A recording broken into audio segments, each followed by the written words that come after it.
Bismillahirrahmanirrahim. Assalamualaikum warahmatullahi wabarakatuh.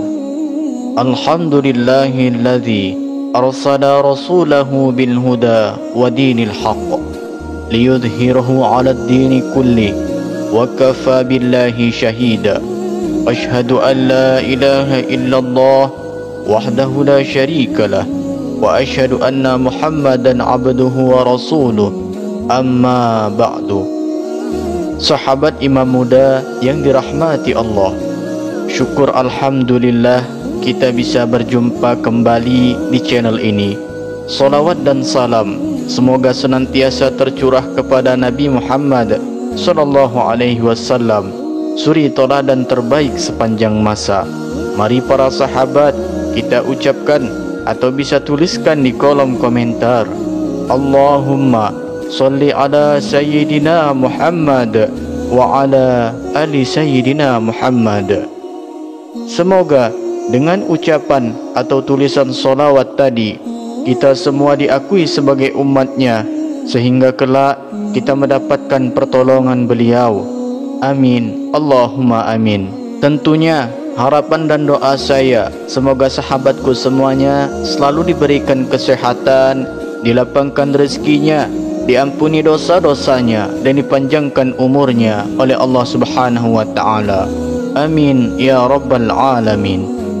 Sahabat Imam Muda yang dirahmati Allah, waktu berjalan begitu cepat, usia pun tak terasa semakin bertambah. Rambut mulai memutih, tubuh tak lagi sekuat dulu. Inilah tanda bahwa kita sedang mendekati masa pulang, masa kembali menghadap Allah. Maka sudah selayaknya kita mempersiapkan diri, bukan hanya dengan amal-amal wajib, tetapi juga memperbanyak amalan yang mendekatkan kita kepada ampunan dan kasih sayang Allah. Salah satu amalan yang sangat ditekankan oleh Nabi kita tercinta yaitu adalah zikir, yakni mengingat Allah, menyebut nama Allah dan menghadirkan Allah dalam setiap langkah hidup kita. Orang yang senantiasa berzikir akan senantiasa dilindungi, disayangi dan dimuliakan oleh Allah, baik di dunia maupun di akhirat. Sahabat, usia kita sekarang sudah tak muda lagi. Dulu mungkin kita yang sibuk membangunkan orang tua untuk salat. Kini kita yang dibangunkan oleh anak cucu karena tak kuat lagi bangun sendiri. Dulu kita berlari mengejar dunia, sekarang dunia seperti makin menjauh dan kematian terasa semakin dekat. Pertanyaannya adalah, sudah cukupkah bekal kita yang akan kita bawa nanti? Apakah kita sudah menyiapkan amalan yang bisa menerangi alam kubur kita nanti? Tentunya, sahabatku, tidak ada yang lebih menguatkan jiwa selain zikir.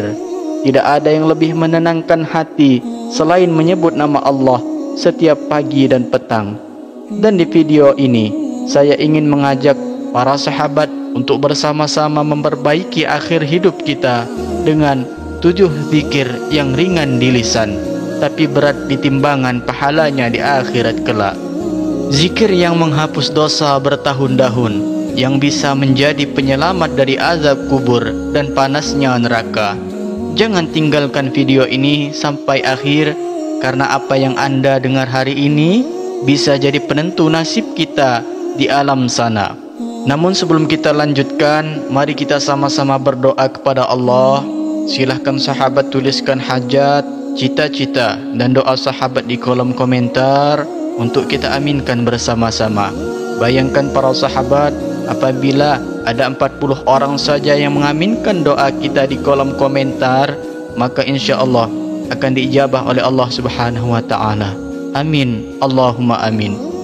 Dan untuk yang baru bergabung, silakan untuk klik tombol like, tombol jempolnya, kemudian subscribe juga dan aktifkan lonceng notifikasinya, agar ketika channel ini update video terbaru, sahabat semua langsung dapat notifikasinya.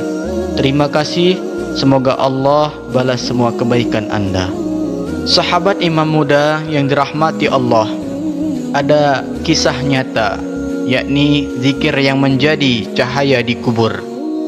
Ada seorang laki-laki tua di daerah Jawa Tengah, namanya Pak Wahid. Usianya sudah menginjak 72 tahun.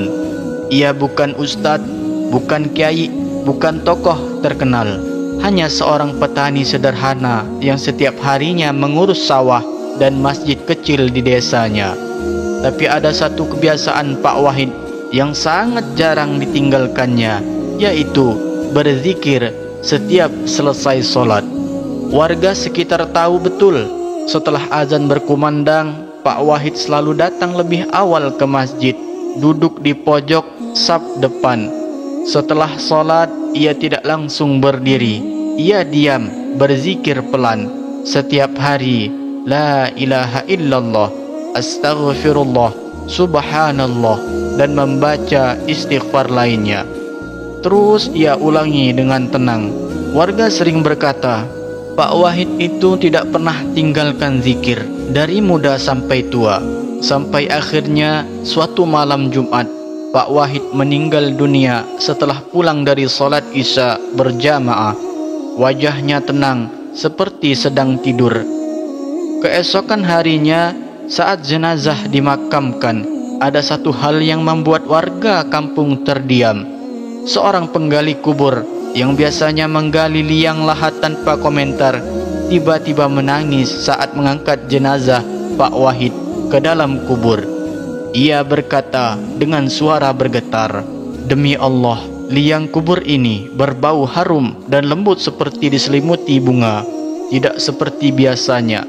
Saya belum pernah merasakan liang kubur seindah ini." Warga tertegun, banyak yang menangis.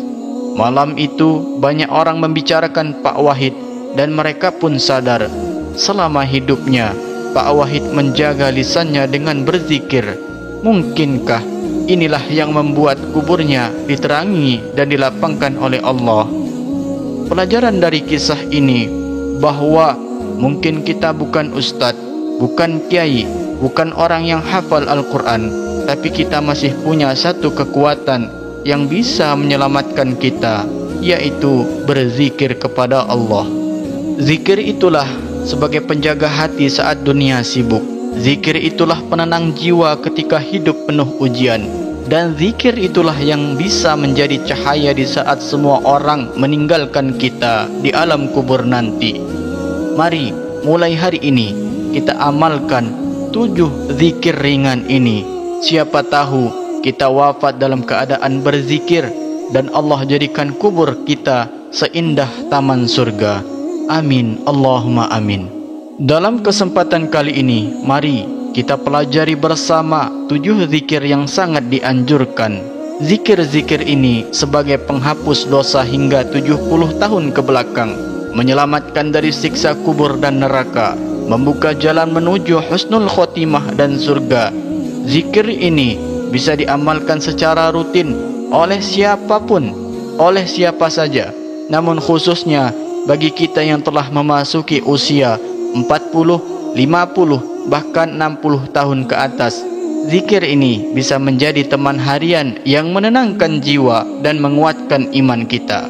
Mari kita simak satu persatu zikir tersebut.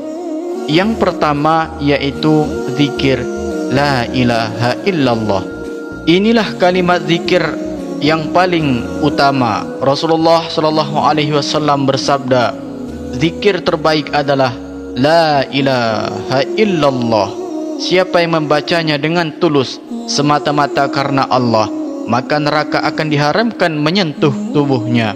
Dari Mu'adz bin Jabal radhiyallahu anhu, Nabi SAW bersabda, "Man kana akhiru kalamihi la ilaha illallah dakhalal jannah." Yang artinya, barang siapa yang akhir perkataannya sebelum meninggal dunia adalah la ilaha illallah, maka dia akan masuk surga. Hadis riwayat Abu Daud nomor 3116 dan Ahmad nomor 247.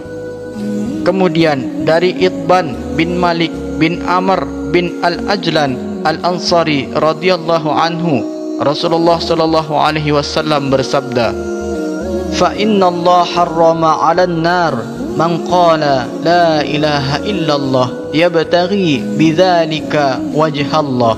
Yang artinya, sesungguhnya Allah mengharamkan bagi neraka bagi siapa yang mengucapkan la ilaha illallah, tiada sesembahan yang benar disembah selain Allah, yang dengannya mengharap wajah Allah.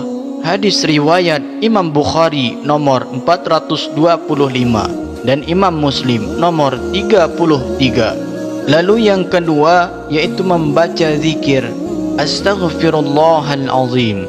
Bacalah zikir ini dengan hati yang sungguh-sungguh.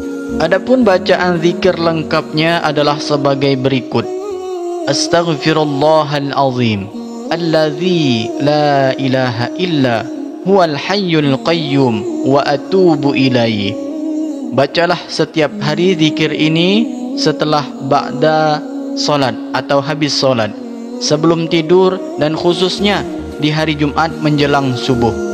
Dari Mu'adz bin Jabal radhiyallahu anhu, Rasulullah sallallahu alaihi wasallam bersabda, barang siapa mengucapkan Astaghfirullahalazim allazi la ilaha illa huwal hayyul qayyum wa atubu ilaih, maka akan diampuni dosanya meskipun ia lari dari medan perang atau yang merupakan dosa besar. Hadis riwayat Abu Daud nomor 1517. Maksud hadis di atas bahwa lari dari medan perang adalah yaitu dosa besar. Namun dalam hadis ini Rasulullah sallallahu alaihi wasallam menjelaskan bahwa dengan istighfar yang tulus dan bersungguh-sungguh, dosa sebesar itu bisa diampuni oleh Allah. Artinya, siapa saja yang membaca istighfar ini dengan hati yang khusyuk dan penuh taubat, Allah bukakan jalan pengampunan seluas-luasnya, bahkan jika sebanyak buih di lautan. Kemudian yang ketiga yaitu membaca Sayyidul Istighfar. Zikir ini adalah raja dari segala istighfar.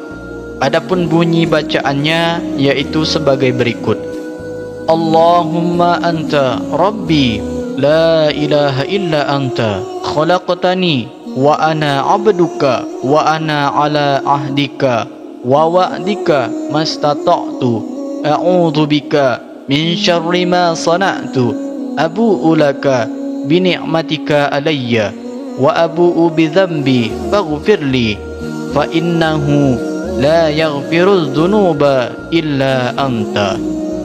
Yang artinya, ya Allah, Engkau adalah Tuhanku, tidak ada Tuhan selain Engkau. Engkau telah menciptakanku dan aku adalah hamba-Mu. Aku berada dalam perjanjian-Mu dan janji-Mu semampuku. Aku berlindung kepadamu dari keburukan perbuatanku. Aku mengakui nikmat-Mu atas diriku dan aku mengakui dosaku. Maka ampunilah aku, karena tidak ada yang dapat mengampuni dosa kecuali Engkau. Bacalah zikir ini sekali di pagi hari setelah subuh hingga menjelang maghrib. Untuk di malam hari dibaca juga satu kali setelah maghrib hingga sebelum subuh. Dari Syaddad bin Aus radhiyallahu anhu, Nabi sallallahu alaihi wasallam bersabda, barang siapa yang membacanya pada waktu siang dengan yakin, lalu ia meninggal di pagi hari itu sebelum waktu sore, maka dia termasuk penghuni surga. Dan barang siapa membacanya pada malam hari dengan yakin, lalu meninggal sebelum pagi, maka dia termasuk penghuni surga. Hadis riwayat Bukhari nomor 6306. Adapun keutamaannya, yang pertama, dijamin masuk surga jika meninggal setelah membaca zikir ini dengan yakin, pagi ataupun malam hari. Yang kedua, doa taubat paling utama karena mencakup pengakuan atas tauhid, nikmat Allah dan dosa pribadi. Lalu yang keempat, bacalah zikir la ilaha illallah wahdahu la syarikalah lahul mulku walahul hamdu wa huwa ala kulli syai'in qadir, yang artinya tidak ada Tuhan yang berhak disembah selain Allah semata, tidak ada sekutu baginya, miliknya lah kerajaan dan segala pujian, dan Dia maha kuasa atas segala sesuatu. Bacalah zikir ini 100 kali setiap hari. Di pagi hari lebih utama. Boleh juga dibaca 10 kali saja bagi yang kesulitan.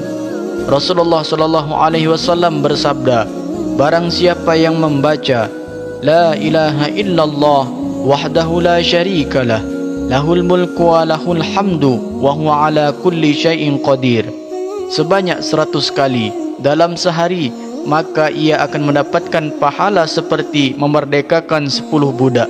Ditulis baginya 100 kebaikan, dihapus darinya 100 kesalahan. Ia dijaga dari setan sepanjang hari itu sampai sore, dan tidak ada orang yang lebih baik amalnya pada hari itu selain orang yang membaca lebih banyak darinya. Hadis riwayat Bukhari nomor 3293 dan Muslim nomor 2691. Adapun keutamaannya, yang pertama, diampuni dosanya sebanyak buih di lautan. Yang kedua, diberi pahala seperti memerdekakan 10 budak. Yang ketiga, diberikan 100 pahala. Yang keempat, dijaga dari syaitan sepanjang hari. Zikir ini juga mengandung perlindungan malaikat. Jika dibaca setelah salat subuh atau maghrib, Allah akan utus malaikat untuk menjaganya. Lalu yang kelima yaitu zikir La ilaha illahul malikul haqqul mubin, yang artinya tidak ada Tuhan yang berhak disembah selain Allah, Raja yang maha benar dan maha nyata. Bacalah zikir ini 100 kali dalam sehari, minimal 1 kali pun bernilai pahalanya. Untuk waktunya bebas, kapan saja, tapi sangat dianjurkan dibaca setiap hari. Adapun keutamaannya, berdasarkan riwayat dari Ali bin Abi Thalib radhiyallahu anhu, Rasulullah sallallahu alaihi wasallam bersabda, barang siapa yang membaca setiap hari La ilaha illahul malikul haqqul mubin sebanyak 100 kali, maka ia akan mendapatkan jaminan terhindar dari kefakiran, dijauhkan dari kesempitan kubur, diberikan pintu kekayaan dari arah yang tidak disangka-sangka, akan dibukakan untuknya pintu-pintu surga. Hadis riwayat oleh Imam Abu Nuaim dalam kitab Hilyatul Awliya, kemudian dinukil juga dalam kitab Al-Azkar karya Imam An-Nawawi. Kalimat ini menjamin keselamatan dari kemiskinan dan siksa kubur. Membacanya 100 kali dalam sehari bisa membuka pintu rezeki dan surga. Lalu yang keenam, bacalah zikir Subhanallah wa bihamdih, yang artinya Maha Suci Allah dengan segala puji baginya. Zikir ini bisa dibaca kapan saja sepanjang hari. Untuk waktu terbaiknya di pagi hari, yaitu zikir pagi, kemudian sore hari, yaitu zikir petang atau setelah solat. Adapun jumlah bacaannya dibaca 100 kali dalam sehari, sebagaimana anjuran dalam hadis. Boleh dibaca lebih sedikit untuk yang belum terbiasa, lalu tingkatkan secara bertahap.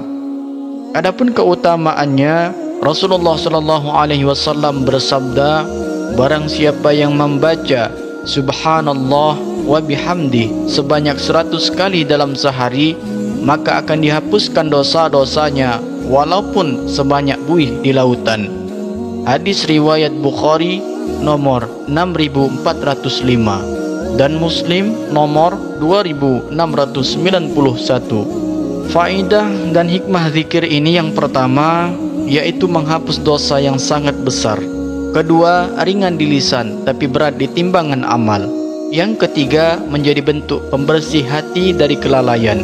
Dan yang keempat, salah satu zikir paling dicintai Allah. Rasulullah sallallahu alaihi wasallam bersabda, 2 kalimat yang ringan di lisan, berat di timbangan amal dan dicintai oleh Ar-Rahman adalah Subhanallahi wa bihamdi, Subhanallahil azim. Hadis riwayat Bukhari dan Muslim. Bacalah 100 kali dalam sehari, karena Rasulullah bersabda, dosa kita akan diampuni meskipun sebanyak-banyaknya buih di lautan. Lalu yang terakhir atau yang ketujuh yaitu kita membaca Al-Quran. Apabila kita tak mampu mengkhatamkan Al-Quran setiap bulan, bacalah surat-surat pilihan seperti Yasin, Al-Muluk atau Al-Waqiah. Karena Al-Quran adalah zikir tertinggi yang akan menjadi cahaya di alam kubur kita. Sahabat imam muda yang dirahmati Allah, usia tua bukan tanda kita semakin jauh dari harapan. Justru itu isyarat lembut dari Allah. Waktu kita menuju akhir sudah dekat. Siapkan bekal terbaik kita sekarang. Karena itu, jangan sia-siakan waktu dengan kelalaian. Jangan menunggu sehat total, kaya raya, ataupun lapang sepenuhnya. Cukup dengan hati yang ikhlas dan lisan yang basah dengan zikir. Itulah bekal ringan, tapi nilainya sangat besar di sisi Allah. Bayangkan sahabat, dengan 7 zikir yang pendek dan mudah kita baca, Allah bisa ampuni dosa-dosa kita, hindarkan kita dari siksa kubur yang mencekam, dan dijauhkan kita dari panasnya api neraka yang menyala. Apalagi jika kita amalkan setiap hari, maka kita sedang menulis takdir kita sendiri, yaitu husnul khotimah dan masuk surga. Jika kita belum mampu mengamalkan semua zikir ini sekaligus, ambillah beberapa dulu yang mudah dan dekat dengan hati. Yang terpenting adalah istiqomah, meskipun hanya 1-2 zikir, tapi diamalkan setiap hari. Sebelum kita tutup video ini, silakan untuk para sahabat tuliskan qabiltu di kolom komentar jika Anda siap mengamalkan zikir ini. Jangan ragu juga menuliskan doa dan hajat Anda agar kami bisa ikut mendoakannya. Semoga Allah mengabulkan semua permohonan kita. Amin, Allahumma amin. Jangan lupa juga klik like, subscribe, dan nyalakan lonceng notifikasinya. Sebarkan video ini agar jadi amal jariah untuk Anda semua. Setiap yang menonton dan ikut mengamalkan, insya Allah pahala mengalir untuk Anda juga. Semoga Allah senantiasa memberikan kita kekuatan untuk terus mengingat Allah hingga akhir hayat. Dan semoga zikir ini menjadi penolong kita di alam kubur, serta pembuka pintu surga kelak. Amin ya rabbal alamin. Akhirul kalam, billahi taufiq wal hidayah. Wassalamualaikum warahmatullahi wabarakatuh.